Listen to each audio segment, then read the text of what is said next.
All right, so let's start with new chapter, magnetic materials. इसमें दो तीन ही चीजें हैं, दो तीन formulas हैं. It's not really very difficult. So let's quickly start with this chapter.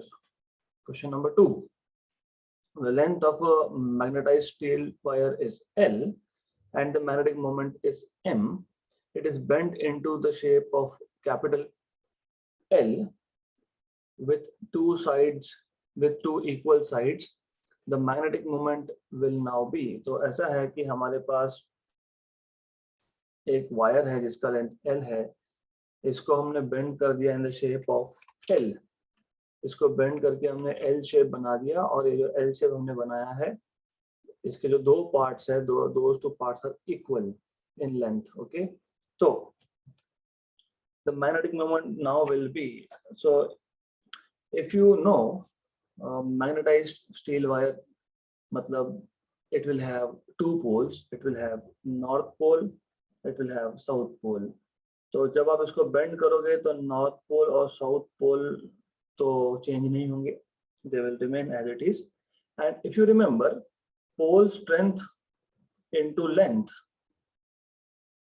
is magnetic moment, where L is distance between north and south pole. अगर आपको याद होगा, एक बार मैग्नेट जब आप लेते हो, if you remember, नहीं याद तो doesn't matter. When you take a bar magnet, and in this case you have two poles, north pole and south pole, the distance between north and south pole is normally taken to be 2L, क्योंकि centre से L और centre से L तो total distance आ गया 2L. Okay, normally ऐसा होता है. अब हमें बोला है कि ये जो मैग्नेटाइज्ड स्टील वायर इसका लेंथ L है, इसलिए मैं 2L की जगह पे सिर्फ L लिख रहा हूँ. That's simple thing. So basically magnetic dipole moment जो होता है वो होता है pole strength into length into the distance between two poles. ये by definition है. Okay, so this is by definition. अब जब आपने वायर को L शेप में बेंड किया है, ओके, तो बेसिकली ये हो गया आपका L/2, ये हो गया आपका L/2, क्योंकि टोटल लेंथ जो था वो था L. So total length here was L. Okay, तो बेंड करने के बाद you have two parts, each part is L/2 and L/2, तो ये L था in total. Okay, then by Pythagoras theorem you can find out distance between north and south pole, obviously, because I told you magnetic dipole moment निकालने के लिए आपको pole strength को multiply करना पड़ता है. You have to multiply pole strength with the distance between the two poles. तो definitely pole strength तो change नहीं होगा. Pole strength is something intrinsic property of a magnet. तो pole strength तो change नहीं होगा. Change हुआ तो length हुआ. तो आपको already पता है कि by Pythagoras theorem this distance you can find out as under root of L/2 square plus L/2 square, right? तो जब इसको आप सॉल्व करोगे तो आपको मिल जाएगा L/√2. तो because it is 2 times of L/2 whole square, तो 2 times of L/4, तो L²/2 अंडर रूट में, तो L/√2 आ जाएगा distance. So this distance between north and south pole is L/√2. इसको मैं L डैश बोल देता हूँ. Let us call this as L dash. तो by definition of magnetic dipole moment you have pole strength into L dash as the new magnetic moment after you bend it. Okay, so it is Qm into L dash, and L dash is L/√2. But from equation 1, as you can see, Qm into L is original dipole moment, so m/√2. Yeah, so this is from equation 1. From equation 1, now m dash is m/√2, तो आ गया आपके पास option number D. So this is what you get. तो बहुत simple सा question था. Extremely simple question it was. Okay, so this is how you are supposed to solve this particular question. ऐसे solve करना है. Next question, question number 3, more or less same ही है. Magnet with moment M is given. So you have a magnet with moment M. It is bent in a semicircular form its new magnetic moment will be.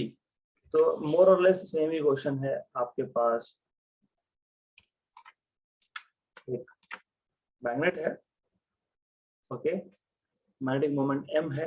अब सिर्फ इतना ही है कि यहाँ पे पिछले case में आपको बताया था कि वायर का लेंथ l है, ओके। अब मैं इसको l की जगह पे I will write down 2l because it is more convenient centre से on one side up to here, let us say इतना डिस्टेंस l, इतना distance l, so the total distance is 2l। तो total distance you can take 2l obviously. तो total distance 2l लोगे तो centre से एक तरफ l डिस्टेंस आएगा, दूसरी तरफ l डिस्टेंस आएगा। So I am just avoiding l/2 and l/2, that's it, क्योंकि फिर वो स्क्वायर और रूट लेंगे थोड़ा सा कॉम्प्लिकेटेड नंबर्स आते हैं। So that's why any case, so this is the situation.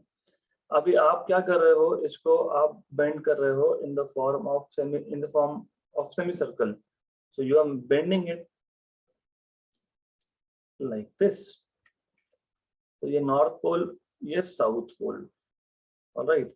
So now what you are supposed to do is, अब इसको नॉर्थ और south pole semi circular arc में आपने इसको डाल दिया। So obviously as you see in the last example, आपको वापस से नॉर्थ और साउथ पोल का जो डिस्टेंस है वो लगने वाला है। So you will need this distance, right? तो इनिशियल केस में m was qm into 2l, right? यहाँ पे m dash will be qm into l dash। सिर्फ डिफरेंस इतना ही है that you have taken distance as 2l। आप l भी मान लोगे तो कोई फर्क नहीं पड़ता। If you take this distance to be l, तो ये l/2, ये l/2, doesn't make any difference really। तो आंसर तो सेम ही आएगा हमारा। So doesn't make any difference, right? So you have something like this। अब जब आपने एक वायर जिसका लेंथ l था उसको सेमी सर्कल बना दिया, तो we can talk about semi circle का सरकमफ्रेंस होता है pi r। So you can say as length 2l is now semi circle. तो क्योंकि ये सेमी सर्कल है तो यू कैन से पाई r इक्वल टू 2l, है ना। This is what you can say. So you can say r is equal to 2l by pi, 2l by pi, this is what you can say, okay। now what is distance between two poles? अगर ये radius r है, ये r है, तो distance between two poles is 2r, okay। distance between two poles is 2 times of r, right? तो आप बोल सकते हो इसको l dash, क्योंकि you see यहाँ जो हम लिखते हैं 2l या जो लेंथ हम लिखते हैं वो डिस्टेंस बिटवीन टू पोल्स होता है। So therefore m dash equal to qm into 2r, okay, this is equal to qm into 2r, r is 2l by pi, okay। तो इसको मैं लिख सकता हूँ 2 times of qm into 2l by pi, and as you can see from equation number 1, qm into 2l is initial magnetic dipole moment, initial moment बोल सकते हो आप। therefore m dash is 2m by pi, since m equal to qm by 2l from equation number 1, so 2m by pi option number D में है। so this is how you can solve। बहुत simple सा question था, extremely simple question, so that's it, okay। तो ऐसा solve करना है इसको, quite simple question। तो याद रखना कि सिर्फ लेंथ जो है वो pi r, not 2 pi r, क्योंकि सेमी सर्कल है ये, this is semi circle. So you have to put 2l, ये जो लेंथ है 2l, it is equal to pi r, okay. And then you have to find what is distance between north and south pole, that is 2 times of radius, diameter है ना, diameter of semi circle. तो radius आपने कैसे निकाला, तो semi circle pi r equal to 2l, तो यहाँ से r मिल गया आपको, and then you have distance between two poles as 2r, so that's it। Next question. The magnetic moment of current I carrying circular coil of radius r and number of turns n varies as. हमारे पास एक coil है, circular coil है जिसका radius r है and it is carrying a current I. It has a current I and then number of turns are n. So this has n number of turns. So इसमें turns है, तो you are not able to see this like this, but if I change orientation, मैं इसको ऐसा कर ही सकता हूँ. So now I can say you have n number of turns over here. You have current I here, and then radius is over here is r. ऐसा है. Okay. So what is the relation of magnetic moment with r? ऐसा पूछा है. तो अगर आपको याद है, magnetic dipole moment of a current carrying loop m is I into a. Current into area होता है, वो एम्पियर मीटर स्क्वायर में मेजर भी किया था आपने, और n टर्म्स है तो n से मल्टीप्लाई भी करोगे आप. So this is something you need to remember, and this is simple thing. M is equal to n. I area will be pi r square, क्योंकि सर्कुलर कॉइल है तो pi r square आ जाएगा. Correct. तो हो गया question खत्म. M is proportional to r square, क्योंकि n constant है, नंबर ऑफ टर्न्स कांस्टेंट है, I कांस्टेंट है, pi कांस्टेंट है. So since n and I are constants,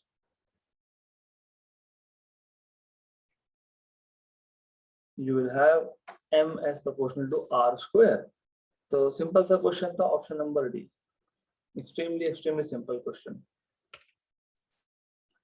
Next question.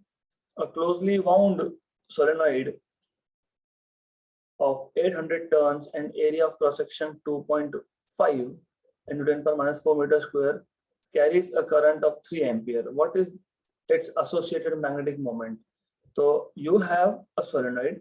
तो पता होना चाहिए what is solenoid. So you should remember what is a solenoid. So you have a core.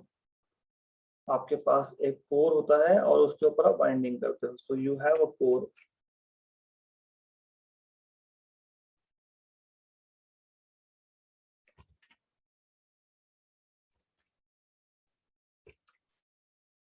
You have a core. This is a core. और इस पे आपने winding किया हुआ है.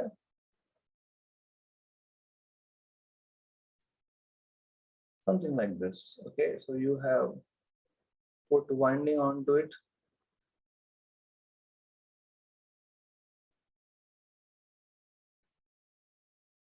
ऐसा कुछ वाइंडिंग है इसके ऊपर. Okay, so right, this is solenoid. अब it has got 800 turns. तो टोटल नंबर ऑफ टर्न्स जो है यहाँ पे वो 800 है. कैपिटल N से डिनोट करता हूँ मैं. And area of cross section, तो ये जो area of cross section A होगा, circular cross section, that is 2.5 into 10 power minus 4 meter square. It carries a current. So इसमें जो करंट पास होगा, इसमें जो करंट है that is I, that is 3 ampere. What is the associated magnetic moment? तो you have to find associated magnetic moment. Already you know, अभी हमने देखा था कि M is equal to NIA है. Well, by the way, I'll just change little bit of notation here. मैं capital N will be the total number of turns always, and small n will be number of turns per unit length. एक unit length में, 1 metre में कितने turns है, I will denote by small n. Capital M का n का मतलब हमेशा ये होगा कि टोटल नंबर ऑफ टर्न्स. सो मैं नोटेशन ऐसा रखने वाला हूँ.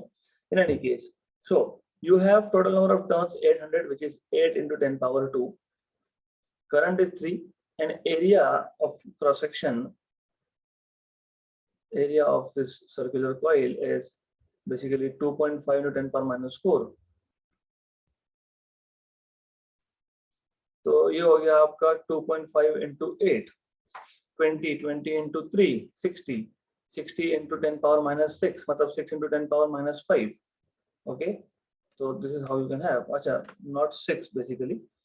2.5 into 8 is 20, 20 into 3 is 60, 60 into 10 power minus 2. Okay, so 60 into 10 power minus 2 आ जाएगा ये. तो 6 into 10 power minus 1 मतलब 0.6 joule per Tesla. This is what you will have. So you have 0.6 as correct answer. 0.6. Option number D. तो easy question था, extremely simple question. Next question. A current I flows in a conducting wire of length capital L. So you have current I which flows in a conducting wire of length capital L. If we bend it in a circular form, then calculate its magnetic dipole moment. तो जो हमने अभी अभी किया था वैसा ही question है. तो you have a wire of length L, capital L, और आपने इसको बेंड कर दिया in the form of circular form दे दिया इसको. तो डेफिनेटली जो लेंथ होगा, अगर इसका रेडियस में r मान के चलता हूँ, तो I have length equal to 2 pi r. याद रखना ये सेमी सर्कल नहीं है, ये कंप्लीट सर्कल है. This is not a semi circle but a complete circle, so you need to remember this. तो r आएगा आपका l अपॉन 2 पाई यहाँ से.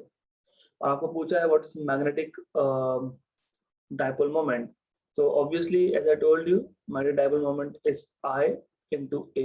यहाँ पे नंबर ऑफ टर्न्स के बारे में कुछ नहीं बोला है, तो इट इज प्री-अज्यूम्ड कि एक ही टर्न है, जैसे सिंगल टर्न, तो n की वैल्यू 1 है. I into A, what is A? Pi r square. Area of circular coil is pi r square. I into pi into r square L square upon 4 pi square. तो एक pi cancel हो गया, तो you will have answer as finally as L square by 4 pi. I L square by 4 pi ampere meter square. So you will have option number A. I L square by 4 pi ampere meter square. This is what you will get. So as you see, the level of question is very simple over here. बहुत ही simple type के questions हैं यहाँ पे. Next question. The numeric value of Bohr magneton is. By the way, ये actually constant है. मतलब this is just a number that you need to know, and you should know what is Bohr magneton by the way. Okay, तो पता होना चाहिए what is Bohr magneton. So just a minute. Okay, so you should know what is Bohr magneton by the way. तो Bohr magneton का formula आपको पता होना चाहिए. In theory classes we have seen this EH upon 4 pi m.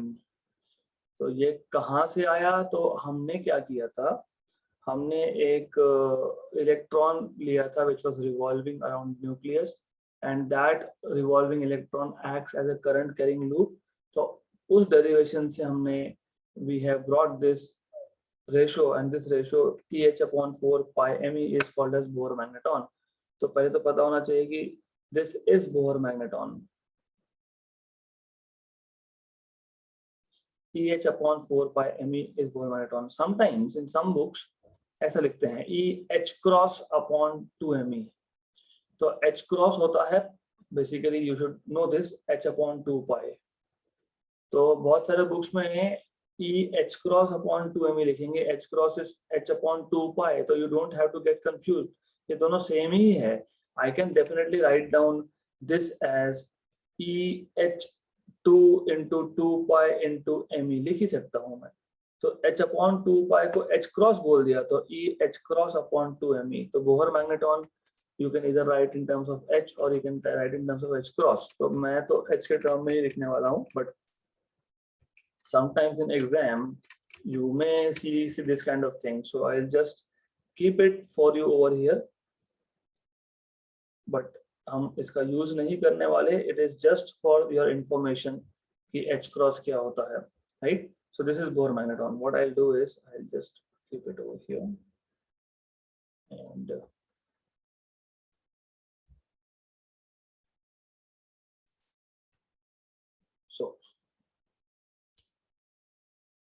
so this is Bohr magneton.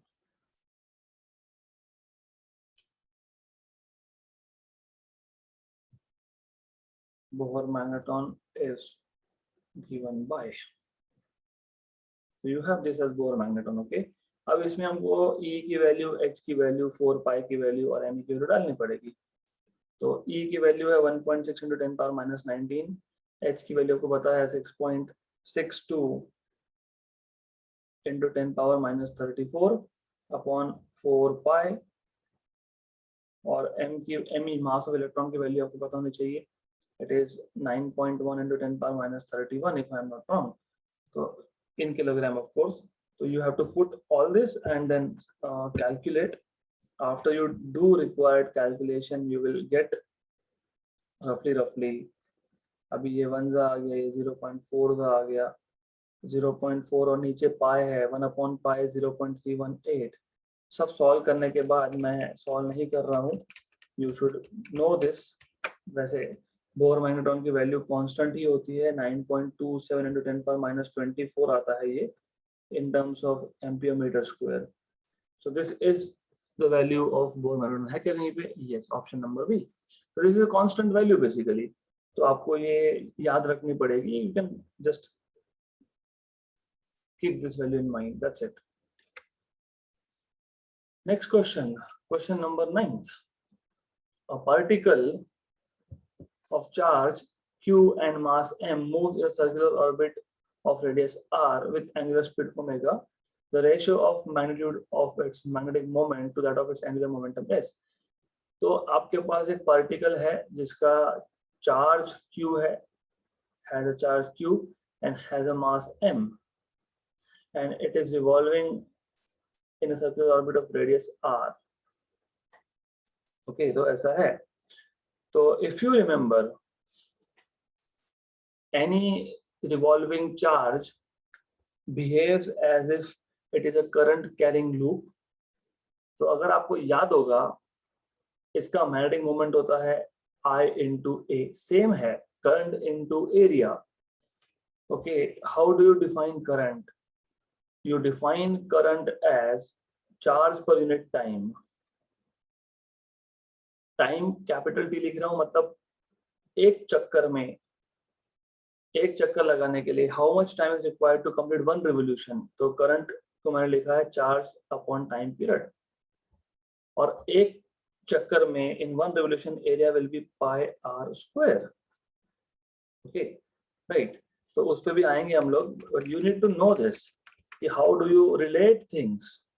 Okay, आपको पूछा है ratio of magnitude of magnetic moment to that of angular momentum, मतलब आपको m/l का रेशियो चाहिए. This is what they are asking you. Okay, so current is charge upon time period, how much time is required to complete one revolution. But you know, velocity is distance upon time. So time is distance upon velocity. This is already you know. Therefore, you will have current I is equal to q upon distance upon velocity. So qv upon distance, how much distance is covered in one revolution? 2 pi r. एक चक्कर में कितना? तो 2 pi r. Okay, ये equation number 2 आप डाल दो equation number 1 में. Also you have area of this loop as pi r square, equation number 3. So substitute 2 and 3 in equation number 1. Okay, so you will have m is equal to I is qv upon 2 pi r, it is qv upon 2 pi r, and you have a as pi r square. Cancel. Okay, so you have m is equal to qvr upon 2. मैं ऐसा करता हूं, मैं multiply divide by m कर लेता हूं, mass of the charge जो small m दिया है. तो what I will do is I will just multiply and divide by m. क्यों किया? क्योंकि ये mvr जो होता है ना, this mvr is angular momentum. Okay, so what I have done is multiply and divide by m. ये सारा हमारा थ्योरी क्लासेस में ऑलरेडी हुआ है. आई एम जस्ट, हमने वहां पे इलेक्ट्रॉन ले लिया था, यहाँ पे सिर्फ इलेक्ट्रॉन ना बोलते हुए सब चार्ज q बोला है और मास m है उसका. So that's it, multiply and divide by m. So you will have this equation, and therefore you will get m equal to q by 2m, where mvr is L. So since angular momentum is, आपको पता है angular momentum क्या होता है? R into P. What is P? P is m into v, तो mrv that is angular momentum, तो इसलिए mrv rmv जो भी लिखो आप, this is angular momentum L. Therefore magnetic dipole moment upon angular momentum का रेशियो q by 2m आया, तो q by 2m आया, ऑप्शन नंबर ए। ये हमने थ्योरी में भी करके रखा था, तो very simple thing. You need to know basic definition. What is magnetic dipole moment? I into A. What is I? Charge upon time. Time एक सर्कल कंप्लीट करने के लिए, to go once round, एक revolution कंप्लीट करने के लिए, time will be distance upon velocity. What is distance in one revolution? 2 pi r. And what is the area of this loop? Pi r square. So this is how you can just put value of I and A in equation number 1 and simplify. That's it. फिर multiply divide by m कर लेना, क्योंकि हमको angular momentum में interest है, तो angular momentum mvr होता है। हमको यहाँ पे न्यूमरेटर में vr तो दिख ही रहा था, m नहीं दिख रहा था, तो मल्टीप्लाई डिवाइड बाय m कर लिया हमने, सिंपल थिंग। और एक तरीका भी है, अगर आपको ये पता ही है अब डाइपोल मोमेंट, और आपको पता ही होता है कि L क्या होता है, L होता है mvr होता है L, तो दोनों को डिवाइड कर लो, रेशियो ही पूछा है ना, तो you do m by L, तो QVR by 2 upon MVR, तो VR cancel, Q by 2 ऐसा भी आ सकता है, doesn't matter really, so it's up to you how to do it. Next question, question number 10. The intensity of magnetization of a bar magnet is 5 into 10 power 4 ampere per meter. The magnetic length and the area of cross section of magnet are 12 centimeter and 1 centimeter square respectively. The magnitude of magnetic moment of this bar magnet is. Very good question and a simple question again. सबसे पहले, what do you mean by intensity of magnetization?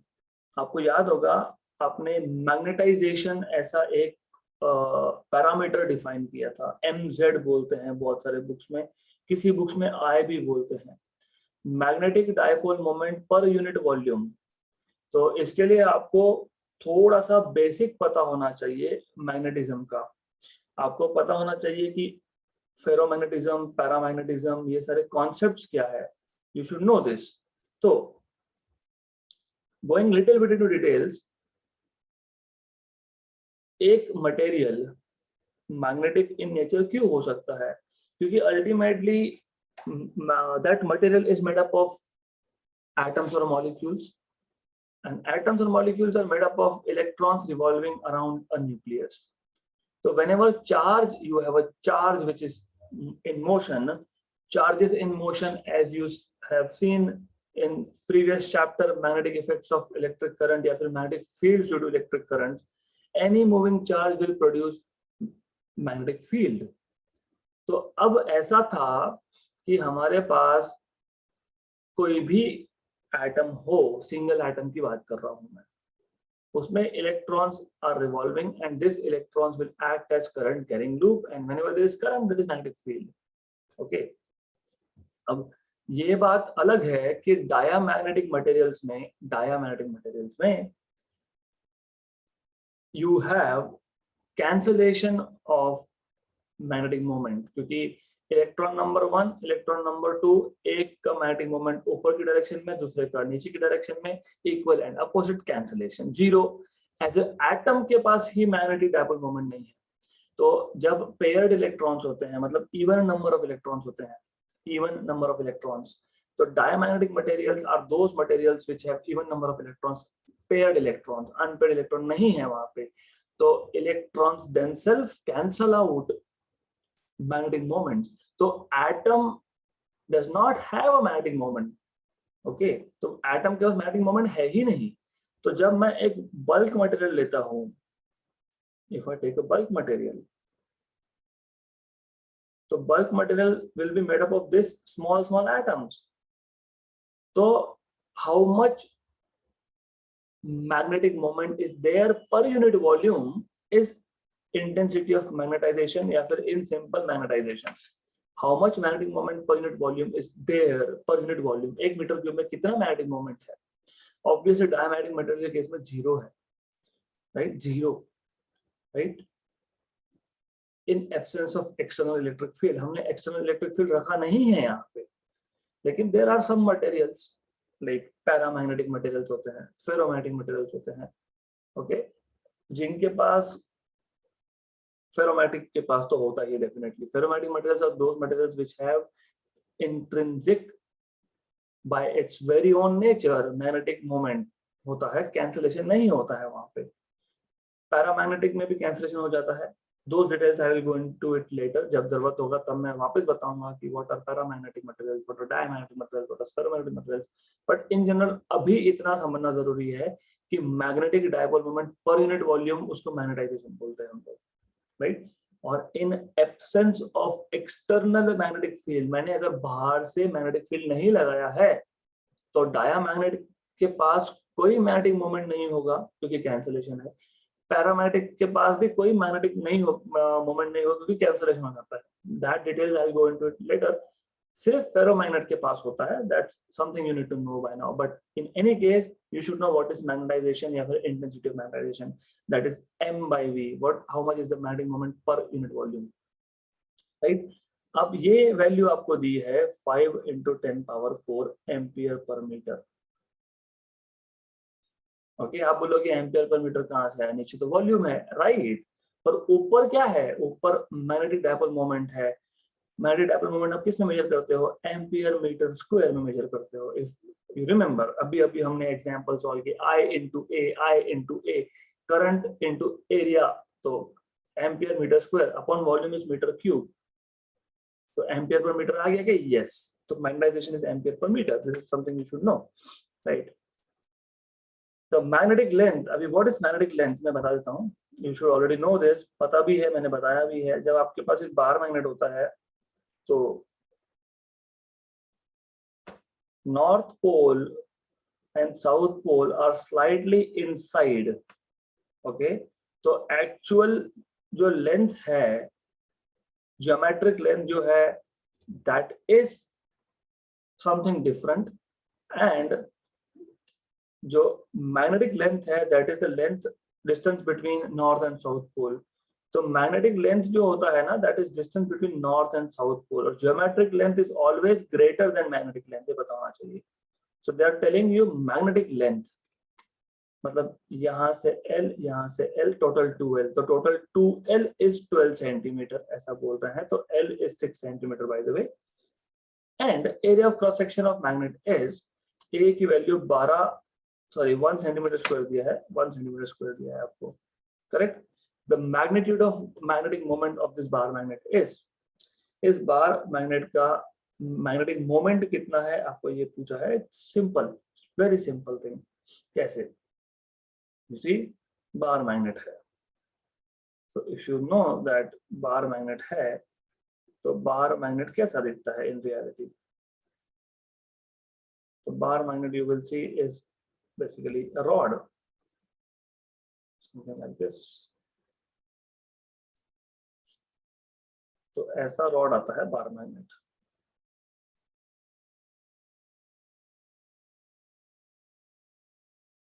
उसमें से आपको magnetic length दे के रखा है, आपको area of cross section दे के रखा है, और आपको मैग्नेटाइजेशन के बारे में बोला है। तो आपको पता है ये जो ऊपर I = m/v है,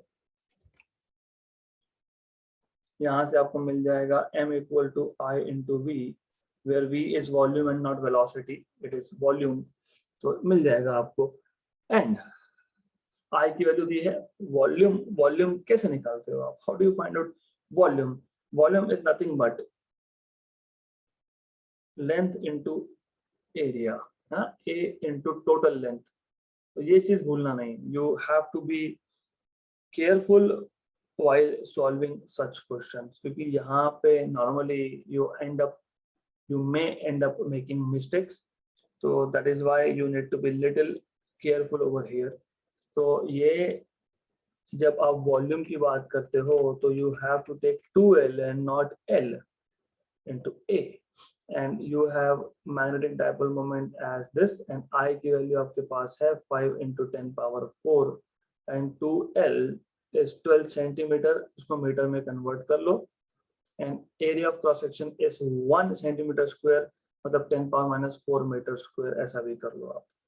तो ये और ये कैंसिल हो गया, this is 60 into 10 power minus 12, तो 0.6 आपको मिल जाएगा।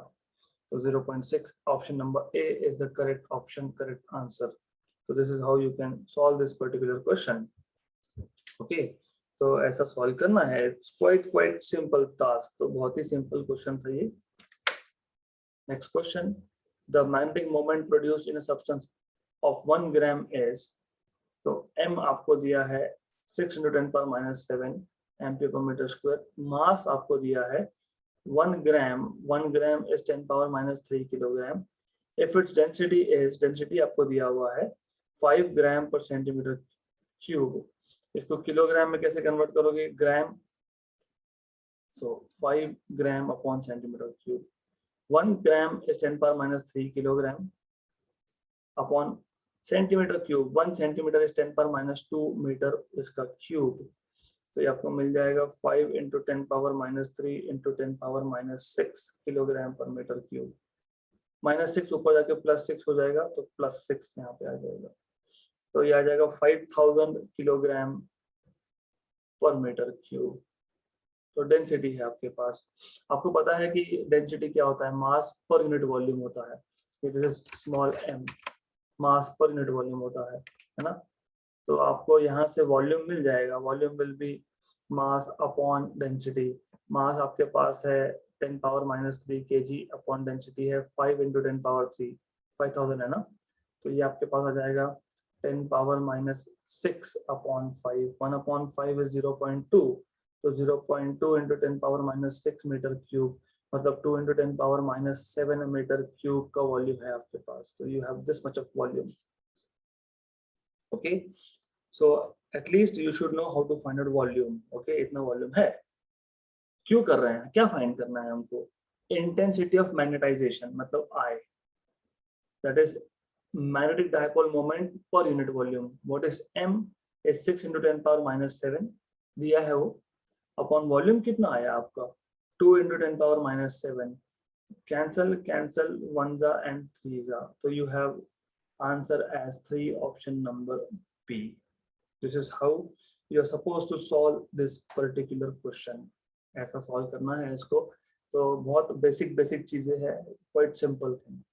Okay, so that's sufficient for today. As I told you, we will not have many questions on this particular chapter, so roughly 30 questions हो पाएंगे अपने। So we'll finish this off in 2 more lectures. Okay, so we'll stop for now.